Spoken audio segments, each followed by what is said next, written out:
Okay guys, so in this video we're gonna go a little bit over on your hip escape or your shrimping, how you frame, your body positioning. It's a crucial element if you want to be able to escape from being underneath somebody, or if you want to create space so that you can have the ability to attack the person on top of you if you are stuck underneath somebody. Many videos out there show different ways on how to hip escape, the proper way to hip escape. I know personally, probably this last weekend, I've seen 4 or 5 different videos that say that the right way of hip escaping. And let me just say that they are all correct based on the context that it is being used. So don't get confused, even with this video, don't get confused that this is the only way. Alright, or if that's the only way you learn it, that's the one that you're going to be using in every single position that you're on the bottom. Obviously, context is everything when it comes to grappling, so just kind of learn for yourself, I guess, based on all those videos. Use all of those correctly. The hard part is, I guess what I'm trying to say, the hard part is knowing when to use that correct body sequence in the correct position that you're in. Okay, easier said than done. Takes many years to kind of get the hang of that. But anyways, enough of the rant. So how to get yourself into a hip escape position or the shrimp. All right, if I'm laying down flat like this, I don't want to just be like so. Okay, I just don't want to be like this. My hips are kind of flat. You know, I'm laying down. No, I'm not. And most people, real quick, most people will emphasize more on the arm that's near the person. Okay, so let's say I have somebody on this side and side control. Most people will emphasize more with that shoulder, trying to push away. Okay, you don't want that. You want your far shoulder and your far elbow and your far forearm to be able to help you get on your side, to be able to create that space so that you can maneuver your arm in and out as you need to position yourself to do whatever you'd like to do. Okay, so one way you can kind of get into the hip escape position is the far leg comes up, and you're going to use your same side shoulder and kind of lean to the side and towards your opposite hip. That's going to help you tuck the bottom hip or the opposite hip into the correct position. Okay, meaning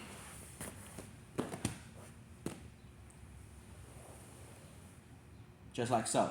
And you see how my hip will naturally be tucked in underneath me. And that's what you want. You don't want your hip to be in front of you. You want the hip to be tucked in directly underneath the other hip.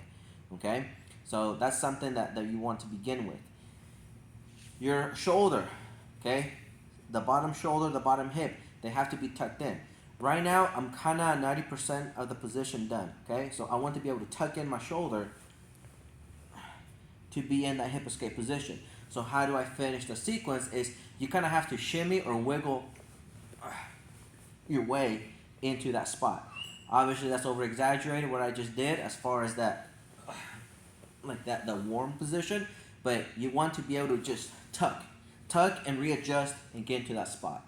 Okay, that's what you want to do. All right, so once you get into this spot here, your head should not be on the ground. Okay, that's something that a lot of people will do instinctively. They have weak neck muscles and they don't focus on strengthening the neck muscles by actually doing the proper form. Okay, I understand the beginning, it's hard. It's hard already just to be on the mat, but if you're on the mat, you might as well try to practice it correctly than slacking off and trying to focus on just trying to go through the positions or go through the movement, which happens a lot. All right, so again, head off the ground, just like so. Full forehead forward, okay? And your shoulders are going to be naturally shrugged when you do this. If you do this correctly, the tucking in, you're not going to be like this, okay? You're going to be naturally shrugged in, just like if you're going to take a nap on your side or you sleep on your side of your body, that's what's going to be, except your elbows tucked in and your head is off the ground, just like so, okay? Your forehead is forward, just like so. I don't want my forehead back. I don't want this just yet. Okay, especially when you're starting to get in the position of creating space. Okay, sometimes we can do all this correctly and we'll stick our head out first before we're able to move from this position, and that's how people get choked all the time. That's how you get arm barred. So it's just no good. So forehead in, just like this. Okay, so now when it comes to pushing, you're actually going to be using your far shoulder to push and lean into the person. Okay, and actually let me rephrase that. No pushing. When we say by pushing, we don't mean like one and done. It's more of the lean, okay? You want to be able to lean as you pull framing, as you use your body to make contact with the other body, to be able to push into it and lean into their body, okay? It's not just a push and done. And I think that's where a lot of people mistaken that. When we say push, they're going and that's where you start seeing all of that motions, okay? You want to lean into them so that you are able to get your hip out, further out, okay, and be able to create space in front of your hip to be able to swing your knee and your shin back in to be able to regard, okay? Or at the very least, to be able to swing back in to be able to come up into a good, proper sitting position and be able to scoot away and be able to create your ability to move and come up to your feet, okay? So that leaning is crucial. You're going to be able to use the top leg, okay, because it's already up. You can frame back to further exaggerate that lean forward, which is further going to exaggerate my hip. So let's see if I can get in this angle here. Okay, I want to step back. I lean. It should be able to further exaggerate my hip being tucked in. Most of the time, people will be here like this, and they'll start to push with their bottom shoulder or with the bottom arm, and they'll be looking like this. That's not what you want. Okay, you want in, just like this. You want to create a hollow between both hips, both bodies, but especially with the hips. So that way you can, again, bring your shin through, or you can start to posture and be able to create space so that you can come back up, okay? So, again, use your top shoulder, your top hip, to be able to lean into the person and be able to withstand with the person, okay? Another thing too is be careful with your flat foot, okay? When you frame, don't be so flat-footed, because if you're flat-footed, that means your weight's gonna be on your heel, and that knee's gonna be pointing to the ceiling a lot, okay? So that means your hip pushing capability is going up to the ceiling instead of going towards the person and aiding with that top shoulder to be able to help you to create that more space and more hollow space between both bodies. So that will also prevent you from being too much like this, okay? I know personally, I enjoy it when people start using their bottom hand, the bottom arm more to try to hip escape with it, because it just means I'm just going to have an easier time controlling the person, and I'm going to have an easier time submitting the person if I choose to submit them, okay? So right here like this. So I'm going to be more like on the ball of my foot. Yeah, even though my heel sometimes will touch, but that doesn't mean that it's going to be all the weight on it. It's just going to be kind of hovering in there, right? So the bottom of my foot's going to be there.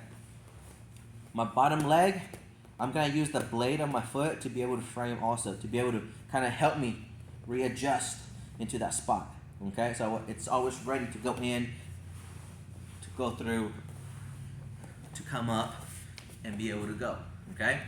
So that's something that you gotta play with, and something you have to understand. So whenever you're in a hip escape position, your emphasis is not on the bottom arm trying to push. Your emphasis is on the top arm with the aid of your shoulder, with the hip, with the same side leg, and your head forward is going to help you be in that hip escape position. Some people will have their foot in the front. Some people will have their foot in the back of their posted leg. That's just kind of case by case study. That's also preferences, okay? So again, right in here like so. And when you push, when you're ready to actually push, okay, you're not going to push like this. See how my hands are wide? No, you need a focal point. So a focal point is, again, with the top shoulder, that's your focal point. That's going to be your guiding point, okay? So that palm usually makes connection. Your bottom hand is going to aid that hand behind it. That's kind of give it another ability to frame against the possible weight that's coming your way, all right? Now, what does that mean? With your eyes Physically, you're gonna be looking and hip escaping into that direction. See how my head comes forward? I wanna escape into that position. What happens when you cannot look with your eyes? Well, then you're gonna have to use your inner eye, okay, and be able to look in that direction. And what I mean by that sometimes is, you're blinded by sweat, you're blinded by your own fatigue, because you're like, oh my gosh, it's so hard, right? So the body's in the way. They have an arm in the way, or whatnot, or a shoulder, or something's in the way. The gi is on top of you. You're using the gi. Somebody's hair is in your eyes, in your face, preventing you to physically look down into where you're gonna be pushing. So use your mind's eye to be able to push, into that space, so that way you can create that hollow, right? I don't want to be able to push like this, because then somebody's gonna be able to fill in this gap right here, this space. I want to be able to push in here to create as much space that I can, or adequate space, I should say, so that way I can go ahead and start coming back in. All right, and here's another trick too. Whenever you're going to regard, okay, you want to bring your shin on top of the bottom arm. You don't want to bring the shin so much like this. Okay, I mean you can, but sometimes it's just easier to do this. All right, but anyways, quick little breakdown of that.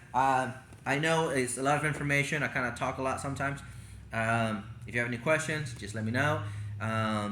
If you like it, give me a thumbs up, and we just kind of go from there. Thanks.